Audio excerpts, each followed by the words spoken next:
sa kuhang ito mula sa isa sa mga patrol coastal craft ng Philippine Navy na biyaheng Ayungin Shoal nitong Lunes. Kita kung paano naghabulan sa dagat ang mga barko ng Pilipinas at China. Napalibutan ng Philippine Navy ng ilang high-speed patrol boats ng Chinese Coast Guard. Hanggang sa bumangga na ang CCG vessel. Matatanaw din sa hindi kalayuan ang mas malaking barko ng Coast Guard ng China na tila nakaabang at nagmamatiyag. Sabi ni AFP Chief of Staff General Romeo Browner, kinuyog at ninakawan ng China Coast Guard ang mga bangkang ginamit ng Pilipinas. Sumampa pa ang mga Chinese sa isa sa mga rigid hull inflatable boats o RIB ng ating Navy. Yung isang rib natin, inipit nila, no? And then sa kanila binoard, no?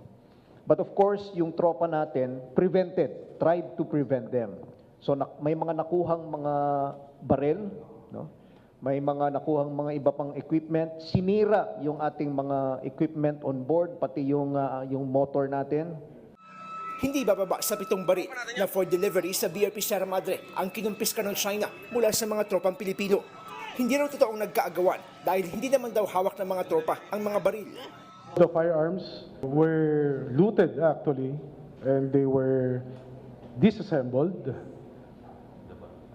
They are in the bags, in containers, gun cases. So there was no show of firearms during the conduct of the rotation and reprovisioning. For me, this is piracy already, no? Piracy. Because they boarded our boats illegally, they got our equipment, parang mga pirata na po sila dun sa mga ginawa nilang actions na yan. Hindi pa nababawi mula sa CCG ang mga nakuhang baril. Pero hindi rin papayag si Browner na hindi ito maisauli. Hahabulin din nilang pagbayarin ng danyos ang China matapos sirain ang ating Navy vessels.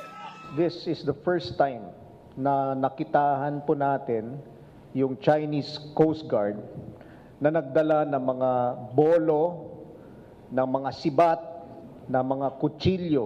Yun po yung ginamit nila na pangsira, pangbutas dun sa mga rib natin, sa mga rubber boats natin, no? Kitang-kita po, we saw in the video how the Chinese even, no, threatened our personnel by pointing their knives at our personnel. Despite this, lumaban po yung ating mga sundalo, no? Lumaban po with their bare hands, no? With their bare hands. Makikita nyo po, tinutulak nila yung rib ng kalaban pa, ng Chinese Coast Guard palabas.